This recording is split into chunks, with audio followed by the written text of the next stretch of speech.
بسم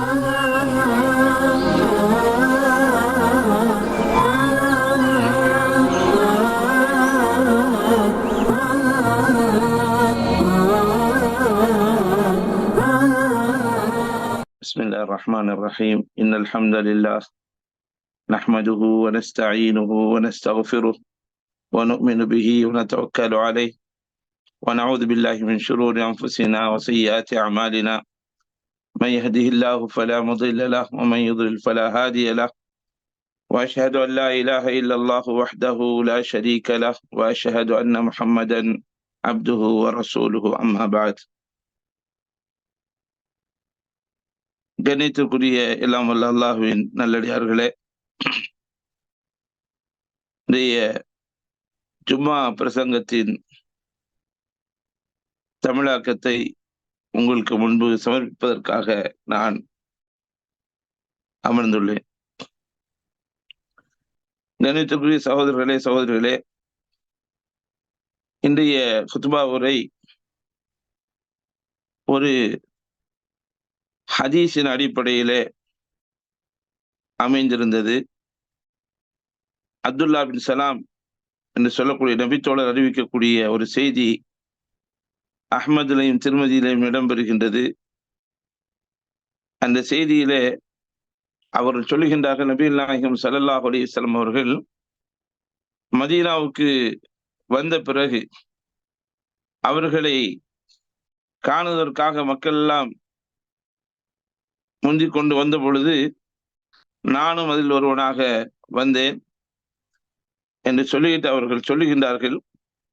அவர்கள் அந்த மதீனா நகரத்துக்கு வந்த பிறகு நான் அவர்களிடமிருந்து செய்த செவியுற்ற முதல் செய்தி என்னவென்று சொன்னார், மக்களிடத்தில் சொன்னார்கள், ஐயுஹன்னாஸ், மக்களே, அப்சுஸ் சலாம், சலாத்தை நீங்கள் பரப்புங்கள், வாத்ரைபு தாப், உணவளியுங்கள், வசிலுல் அர்ஹாம், உறவை பேணிக் கொள்ளுங்கள், வசல்லு பில்லைலி வன்னாசு நியாம், மக்கள் உறங்குகின்ற பொழுது நீங்கள் இரவிலே தொழுங்கள், ததுகுலுல் ஜன்னத பிஸலாம், சொர்க்கத்திலே சாந்தமான முறையில் நீங்கள் நுழைந்து கொள்ளுங்கள் என்ற செய்தியை நபிகள் நாயகம் ஸல்லல்லாஹு அலைஹி வஸல்லம் அவர்கள் சொன்னார்.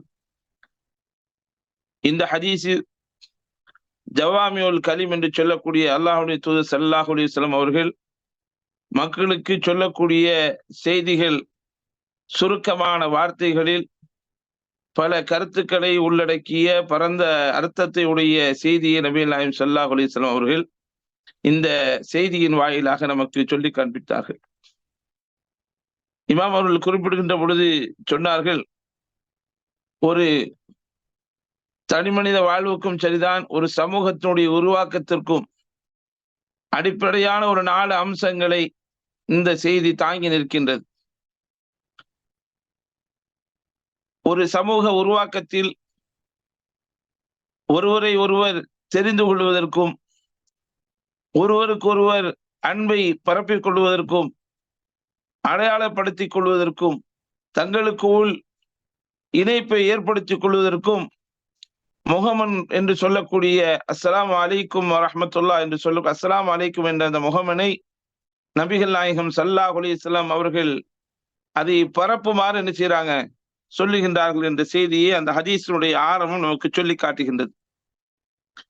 அப்போ இந்த இஸ்லாமிய சமூகத்தினுடைய உருவாக்கத்துல அந்த மதீனா நகரத்தினுடைய ஆரம்பமாக செய்தியை கேள்விப்பட்ட அந்த நபித்தோழர் சொல்கின்ற அந்த செய்தியில் நமக்கு என்ன இருக்கின்றது சொன்னார், இந்த சலாமை பரப்புவதன் மூலமாக முஸ்லிம்கள் மத்தியிலே நல்ல ஒரு இணைப்பை அது ஏற்படுத்தக்கூடியதாக இருக்கின்றது.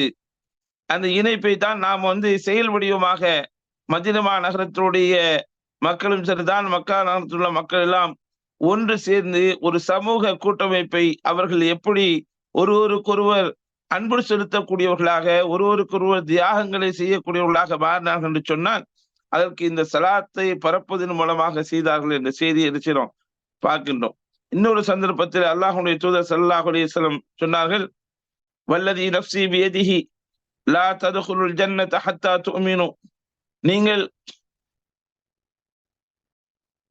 நீங்கள் சுவர்க்கம் நுழைய இறைவாசம், அதாவது நீங்கள் மூமினாக நீங்கள் இறைவாசம் கொள்ளும் வரை மூமினாக நீங்கள் சொர்க்கத்தில் நுழைய முடியாது.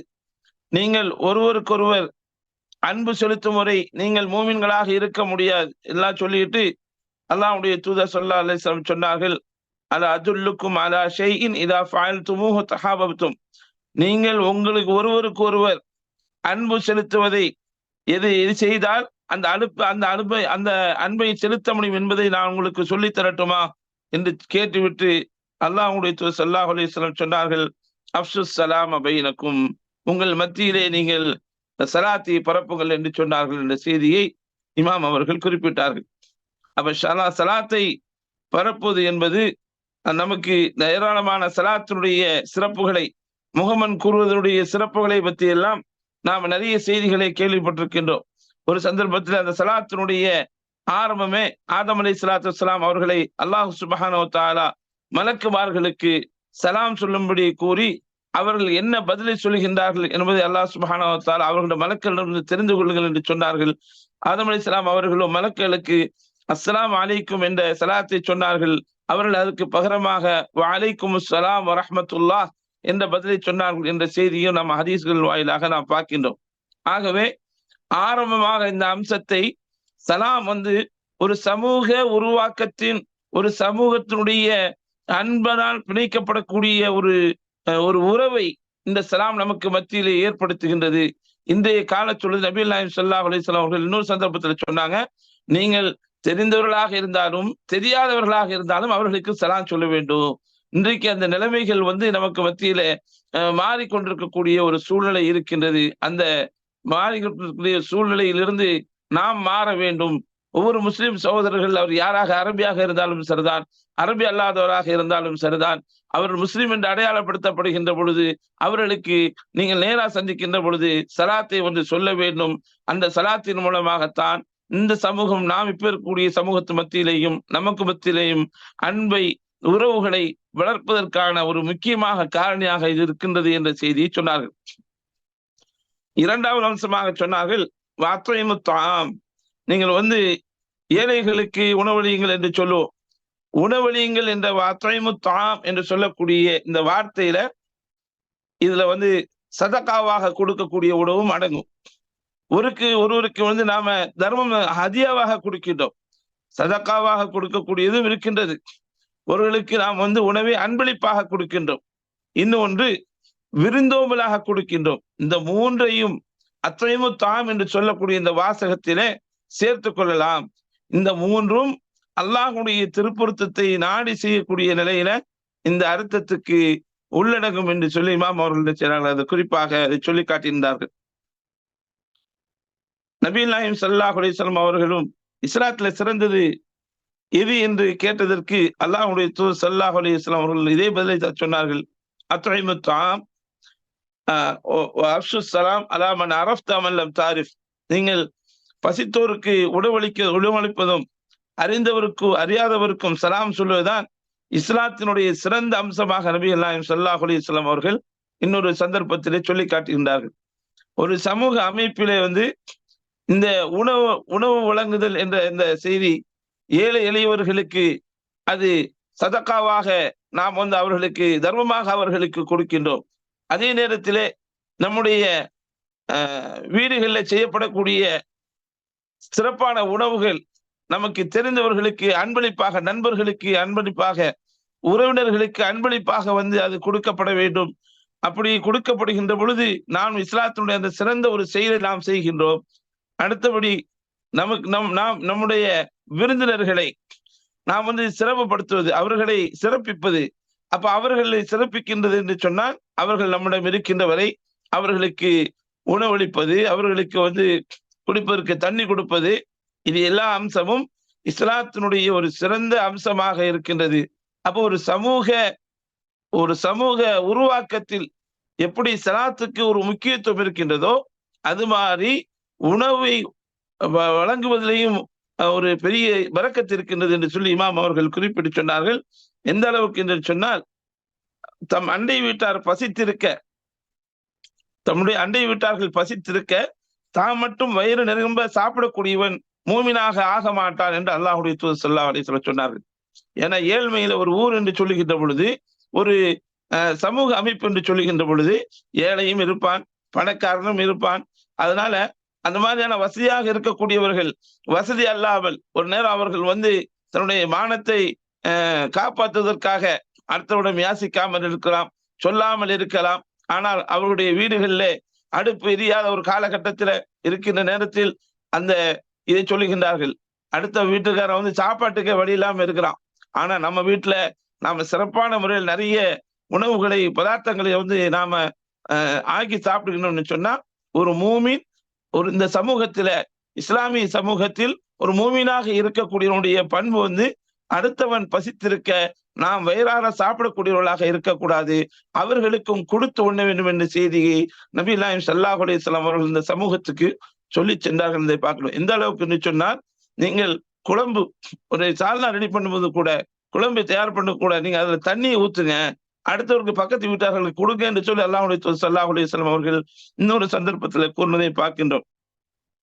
இன்னொரு ஹதீஸை குறிப்பிட்டார்கள். நாளை கியாமத் நாள்ல அல்லாஹ் கூறுவதாக வரக்கூடிய ஒரு செய்திகளில் ஒரு துண்டை மட்டும் சொன்னார்கள். நாளை கியாமத் நாளில் அல்லாஹ் ஒரு மனிதனை அழைத்து, ஆதமின் மகனே, என்னுடைய அடியான் உன்னிடத்தில் பசியுடன் வந்தான், நீ அவனுக்கு உணவளிக்கவில்லையே என்று அல்லாஹ் கேட்பான். அதற்கு அதாவது எப்படி கேட்பான்னு சொன்னால், நான் உன்னிடத்திலே நான் பசியோடு வந்தேன், எனக்கு நீ உணவளிக்கவில்லை என்று சொல்லி அந்த அடியானிடம் இறைவன் கேட்பான். அப்போ அந்த அடியான் சொல்லுவான், இறைவா, நீ தான் அகிலத்தின் அதிபதியாச்சே, உனக்கு நான் எப்படி உணவளிக்க முடியும் என்று கேட்பான். அதற்கு அல்லாஹ் கூறுவான், என் அடியான் உன்னிடம் பசியுடன் வந்தான், அவனுக்கு நீ உணவளிக்கவில்லையே, நீ அவனுக்கு கொடுத்திருந்தால் அதன் பலனை என்னிடம் அடைந்திருப்பாய் என்று அல்லாஹ் கூறுவான் என்ற செய்தியையும் இமாம் அவர்கள் வந்து குறிப்பிட்டு சொன்னார்கள். அப்போ எப்படி இந்த சமூகத்துல வந்து சலாத்தை பரப்புவது ஒரு முக்கியமான அம்சமாக கருதப்படுகின்றதோ, அதுபோல ஏழை எளியவர்களுக்கு உணவளிப்பதும் முக்கியமான ஒரு விஷயமாக கருதப்படுகின்றது என்பதை இமாம் அவர்கள் தங்களுடைய உரையிலே சுட்டி காட்டினார்கள். மூன்றாவது விஷயமாக இமாம் அவர்கள் சொன்னார்கள்,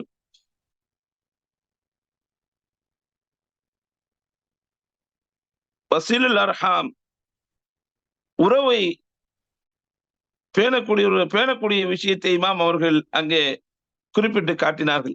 உறவு என்பது நம்முடைய இரத்த உறவுகள் இருக்கின்றன, வாப்பா வழி உறவுகள், உம்மா வழி உறவுகள்.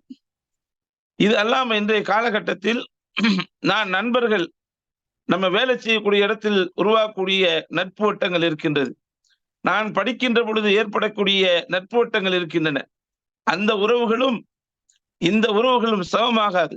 இருந்தாலும் இரத்த உறவை பற்றி அல்லாஹ் சுப்ஹானஹு வ தஆலா திருமறை குர்ஆனில் நபியுல்லாஹி ஸல்லல்லாஹு அலைஹி வஸல்லம் அவர்களும் நிறைய செய்திகளை உறவை பேணக்கூடிய விஷயத்தில் அதை ஈமானுடன் சம்பந்தப்பட்டு சொல்லப்பட்டிருக்கக்கூடிய செய்திகளை நாம் பார்க்கின்றோம். ஏனென்று சொன்னால், இந்த இரத்த உறவை பேணுவது என்பது வெறும் ஒரு சமூக கட்டமைப்பிற்காக மட்டுமல்ல, ஒரு ஈமானிய நோக்கில், அது ஈமானுடைய அம்சத்தில் ஒரு அம்சமாக வந்து இஸ்லாத்திலே அது பார்க்கப்படுகின்றது. நபியுல்லாஹி ஸல்லல்லாஹு அலைஹி வஸல்லம் சொன்னாங்க, யார் அல்லாஹ்வையும் மறுமை நாளையும் ஈமான் கொள்கின்றாரோ அவர் தங்களுடைய குடும்ப உறவை சேர்த்து நடக்கட்டும் என்று ஸல்லல்லாஹு அலைஹி வஸல்லம் சொன்னார்கள். அப்ப குடும்ப உறவுகளை சேர்த்து நடப்பது என்பது ஈமானிய அம்சத்தின் ஒரு அம்சமாக அல்லாஹ்வுடைய தூதர் ஸல்லல்லாஹு அலைஹி வஸல்லம் அவர்கள் சொன்னார்கள் என்ற செய்தியை இந்த ஹதீஸின் வாயிலாக நாம் பார்க்கின்றோம்.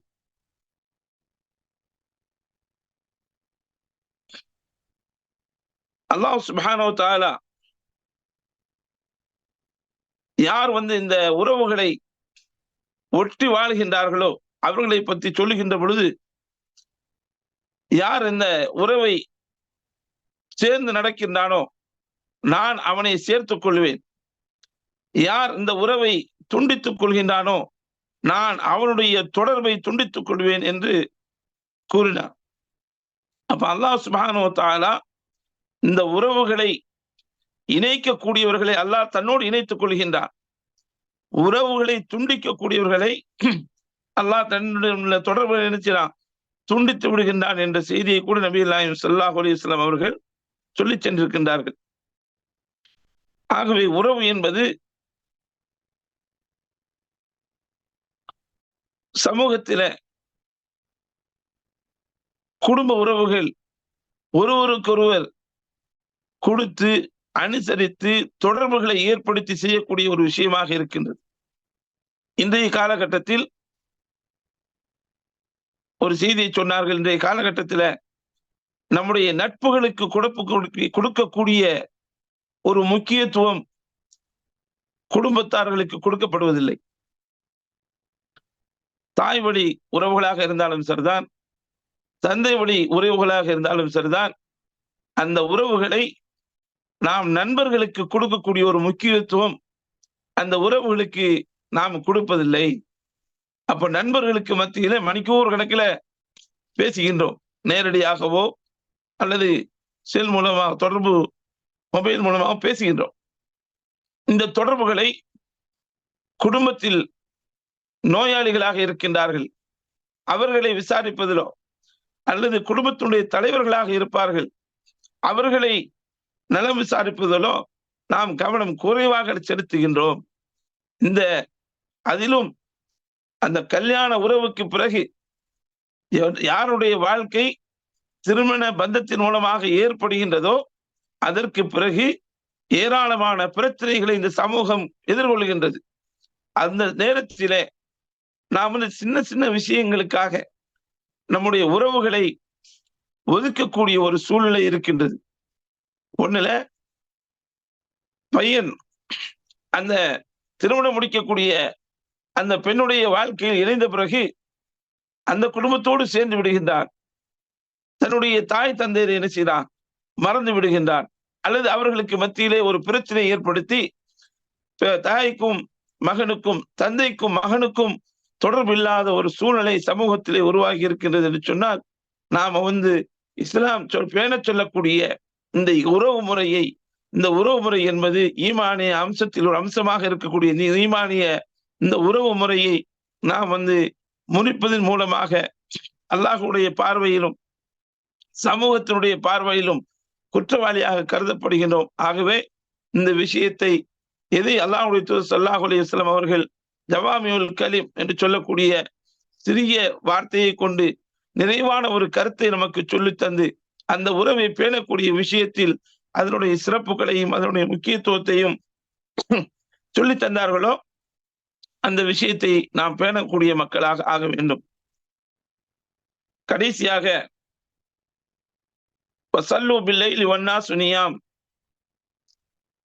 மக்கள் உறங்கிக் கொண்டிருக்கின்ற பொழுது நிசப்தமான நேரத்தில் நீங்கள் இரவு நேர தொழுகையை தொழுங்கள் என்று சொல்லி அல்லாஹ்வுடைய தூதர் ஸல்லல்லாஹு அலைஹி வஸல்லம் சொல்றாங்க. இரவுடைய நேரத்திலே தொழுவுங்கள். வன்னாஸு நியாம், மக்கள் எல்லாம் உறங்கிக் கொண்டிருக்கின்ற பொழுது அல்லாஹ்வை இரவனுடைய கடைசி பகுதியிலே தொழுவது என்று சொல்லக்கூடியது அல்லாஹ்வுடைய தூதர் ஸல்லல்லாஹு அலைஹி வஸல்லம் இரவுடைய தொழுகையை பற்றி சொன்னார்கள். ரமதான் மாதத்திற்கு பிறகு சிறந்த நோன்பு அல்லாஹ்வின் மாதமான முஹர்ரம் மாதத்தில் நோக்கப்படும் நோன்பு என்று சொன்னார்கள். கடமையான தொழுகைக்கு பிறகு சிறந்த தொழுகை இரவில் தொழும் தொழுகையாகும் என்று நபிகள் நாயகம் ஸல்லல்லாஹு அலைஹி வஸல்லம் அவர்கள் அந்த தொழுகையை கடமையான தொழுகைக்கு பிறகு தொழப்படக்கூடிய ஒரு தொழுகை, சிறப்புமிக்க ஒரு தொழுகை, இரவு நேரத்திலே தொழக்கூடிய தொழுகை என்று நபிகள் நாயகம் ஸல்லல்லாஹு அலைஹி வஸல்லம் அவர்கள் சொன்னார்கள். இன்னொரு சந்தர்ப்பத்திலே அல்லாஹ்வுடைய தூதர் ஸல்லல்லாஹு அலைஹி வஸல்லம் சொன்னார்கள், அல்லாஹ் சுப்ஹானஹு வ தஆலா ஒவ்வொரு இரவும் கீழ் வானத்திற்கு இறங்கி இரவில் 1/3 பகுதி இருக்கும்போது என்ன சொல்லுகின்றார், என்னிடம் யாரானும் பிரார்த்தித்தால் நான் அவருடைய பிரார்த்தனைகளை அங்கீகரிக்கின்றேன். யாரேனும் என்னிடத்திலே கேட்டால் நான் அவருக்கு கொடுக்கின்றேன். யாரேனும் என்னிடத்திலே மன்னிப்பு கோரினால் அவரை நான் மன்னிக்கின்றேன் என்று சொல்லி அல்லாஹ் சொல்வதாக நபிகள் நாயகம் ஸல்லல்லாஹு அலைஹி வஸல்லம் அவர்கள் சொல்லி காட்டுகின்றார்கள். அப்ப இரவு நேர தொழுகையை தொழுவதும் ஒரு முக்கியமான ஒரு உபதேசமாக, ஒரு வசியத்தாக அல்லாஹ்வுடைய தூதர் ஸல்லல்லாஹு அலைஹி வஸல்லம் அவர்கள் சொன்னார்கள். சொல்லிவிட்டு சொன்னாங்க, தத்குலுல் ஜன்னத பிஸலாம். இந்த 4 அம்சங்களை சொல்லிவிட்டு நீங்கள் சுருக்கத்தில் சுமூகமான சலாமத்தாக நீங்கள் நினைச்சலாம் நுழைந்து கொள்ளலாம் என்று சொன்னார்கள். அருமைக்குரிய சகோதரர்களே, இந்த 4 விஷயத்தை விமானவர்கள் கூடிட்டு சுவர்க்கம் செல்வதற்கு, சுவர்க்கம் அவ்வளவு எளிமையானது அல்ல, சுவர்க்கம் செல்வதற்கு நாம் செய்ய வேண்டிய ஏராளமான காரியங்களை அல்லாஹ்வுடைய தூதர் ஸல்லல்லாஹு அலைஹி வஸல்லம் அவர்கள் இந்த சமூகத்துக்கு சொன்னார்கள். இருந்தாலும் குறிப்பாக சலாத்தை பரப்புவதும், ஏழை எளியவர்களுக்கு உணவளிப்பதும், உறவினர்களை ஒட்டி வாழ்வதும், இரவு நேரத்திலே எழுந்து சொல்வதும், இந்த விஷயங்கள் எல்லாம் அல்லாஹ்வுடைய உவப்பை பெற்று தரக்கூடியதாக, அல்லாஹ் இதற்கு சன்மானமாக சுவர்க்கத்தை நமக்கு தர இருக்கின்றான் என்ற செய்தியை இந்த செய்தி நமக்கு சொல்லி காட்டுகின்றது. அந்த அடிப்படையில நாம் இப்னு உமர் ரலியல்லாஹு அன்ஹு அவர்களை பற்றி ஒரு செய்தி சொன்னார்கள்.